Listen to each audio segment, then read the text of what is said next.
Question is for the resultant of the two vectors to be maximum what must be the angle between them.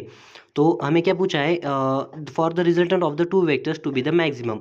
तो हमें अगर हम resultant का formula अगर देखें A plus B, for example under root में A का square plus B का square plus 2ab cos theta. तो हमें क्या पूछा है, resultant for the resultant of the two vectors to be maximum. तो ये जो रिजल्टेंट है, ये रिजल्टेंट की वैल्यू मैक्सिमम आने के लिए उन दोनों में का एंगल कितना होना चाहिए।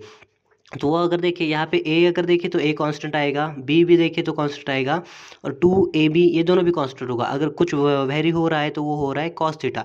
तो कॉस थीटा की वैल्यू जब मैक्सिमम होगी तभी रिजल्टेंट की वैल्यू मैक्सिमम होगी। तो कॉस थीटा की वैल्यू मैक्सिमम कब होती है, जब कॉस थीटा 1 होता है, यही कॉस थीटा की मैक्सिमम वैल्यू है। और कॉस थीटा 1 कब होता है, जब थीटा की वैल्यू जो है वो थीटा 0 डिग्री होता है, तब कॉस थीटा की वैल्यू 1 होती है।